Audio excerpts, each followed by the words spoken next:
Welcome to Groups This Week. As a church, we exist to help all people become fully devoted followers of Jesus. We believe doing life together is a crucial part of that journey. During this time, we're going to unpack and dig deeper into the sermon we heard this past week.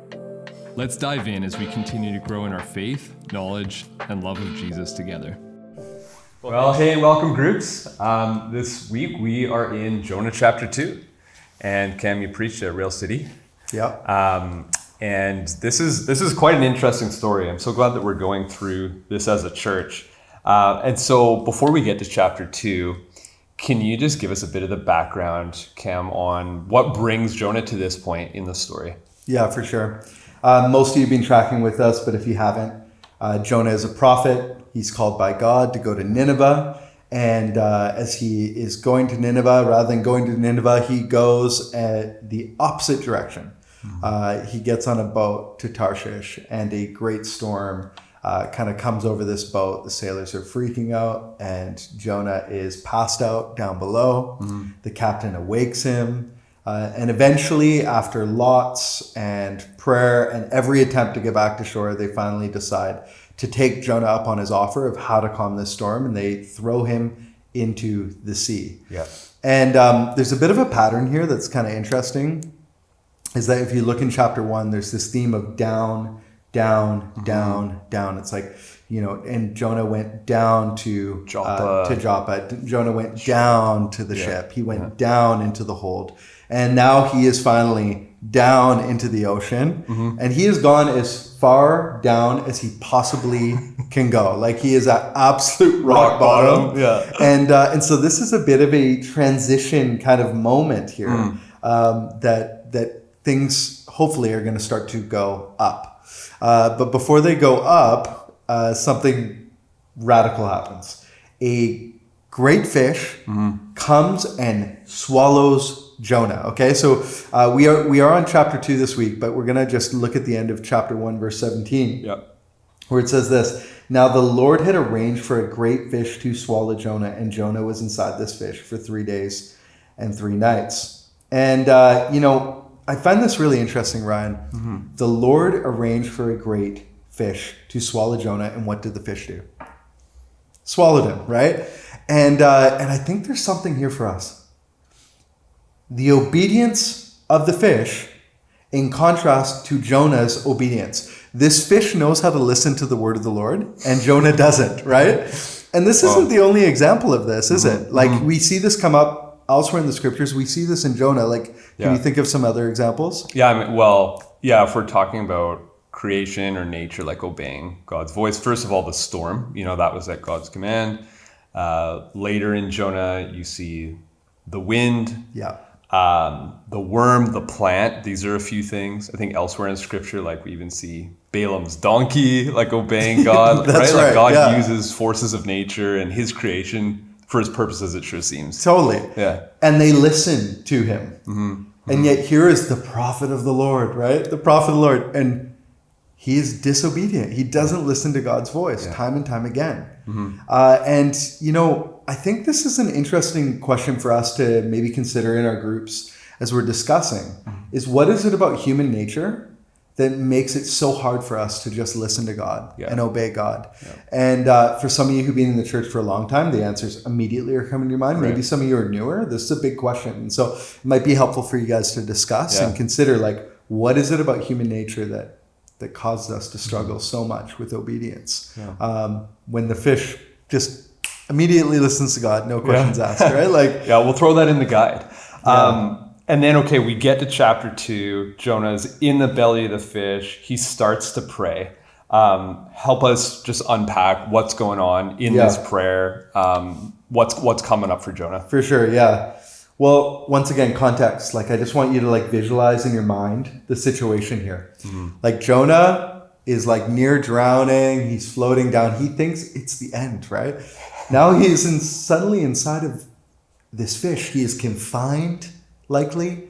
There are fish guts and squid beaks and seaweed, according to his prayer, right? There's seaweed wrapped around his head. And what does he do? He rightly reacts by praying, as you probably would too if you were in this situation. He's praying to God. And the interesting part is, how does he pray? It's not like this free form prayer where he's just kind of like making it up. But actually, if you look at this, you probably were like, wait a second, this is a psalm. Yeah, very poetic. Yeah. And as you know, psalms are songs, right? They're songs. So in a sense, Jonah breaks out into song. It's like a Broadway musical, right? Like I can actually almost envision the set of Jonah inside of in the belly of the deep. And he begins to sing out, right? Like, I cried to the Lord in my great trouble, but he answered me, right? Like he's like the acoustics in there. He's singing out to the Lord. And here's the really interesting piece, is that rather than a song of like lament and sorrow and sadness and all these kind of things, what we actually see is that it is a psalm of thanksgiving. Yeah. It is a psalm of praise, which is just so interesting. The form in which the psalm takes is a psalm of praise and thanksgiving. And, every single word in this here is borrowed actually from the Psalms. Oh. But as I was considering that question, and this may be, once again, another question for us to consider, discuss today, what is it about Christianity? What is it about the Christian worldview and our understanding as followers of Jesus that helps us to act ironically, helps us to act in a way that doesn't quite make sense? Like when we are in the midst of suffering, when we're in the midst of hardship or challenge, that when the world looks at us, they see us behaving strangely. We actually cry out in thanksgiving. We sing songs in worship. Whatever it might be, like, what is it about our worldview that gives us the capacity to do that? When we're in the belly of the beast, to praise or to find reason to be grateful. Or, totally. Like, it doesn't make sense that Jonah would do this, but he does. And so maybe this is worth us considering as well. Yeah. That's good, Cam. Now, from Jonah's prayer, as we look at some of the themes that come up, what can we learn from the way that he's praying in what might like apply to our lives? Yeah, for sure. I think some of us, and actually this was kind of my experience when I came to Christ, I didn't know how to pray. This was like a very new thing. I'd been trained in it from a young age. Yeah. Like me and you are already training our daughters, right? How to pray. Like it's like their experience. That was not my experience. That might be your experience as well. And what we see here, and this is going back to it, is that Jonah is just borrowing from the Psalms.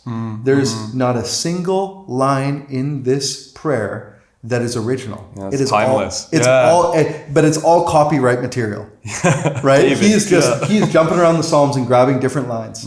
And maybe for you, if you're struggling to pray, my encouragement would be this: use the Psalms as your prayer book. Yeah. If you're in a season of lament, there are dozens of Psalms of lament. If you're in a season of joy and thanksgiving, there are dozens of Psalms of joy and thanksgiving. And you can utilize these Psalms the way that Jonah did in order to learn how to pray. Yeah. And so I think that's one thing that kind of comes out here, Ryan. But also, like, maybe for those of us who are just looking for more of an example of like how to pray, there's a couple things that Jonah recognizes here. The first is this: he knows that God hears him. Right. He knows that God hears him. Look at this. I cried to the Lord in my great trouble. He answered me. Right? Like he hears me. He says, I called to you from the land of the dead, and Lord, you heard me. You heard me. He knows that God hears him. The second thing, though, he also recognizes his inability to save himself. Like, look at this in verse 5. I sank beneath the waves.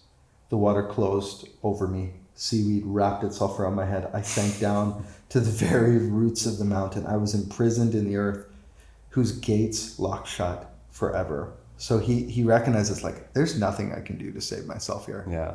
And that creates in him a disposition that, like, my only hope is the Lord. Yeah. He's like poor in spirit. Yeah, absolutely. He remembers who God is. Verse 7. As my life was slipping away, I remembered the Lord. I remembered who he was. I remembered what he could do. I remembered him. And it's like, I think when we're praying, it's like remembering who God is, remembering who we're speaking to. I think there's some great example there.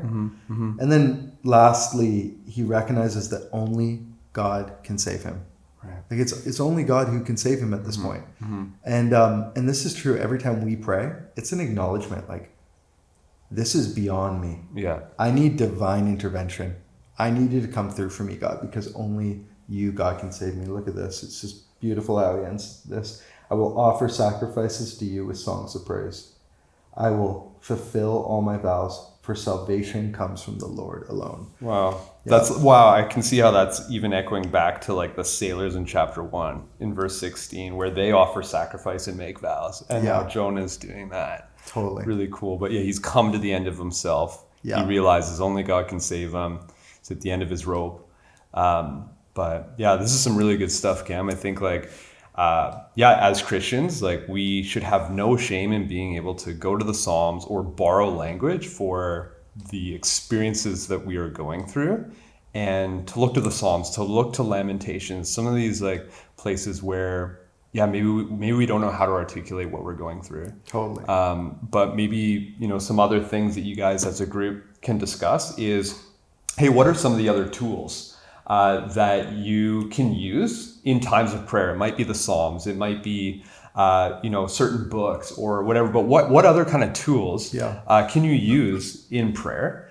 And what else do you see within Jonah's prayer in chapter 2 that really stands out and helps us understand what he's going through and how you can pray into some of these themes as well?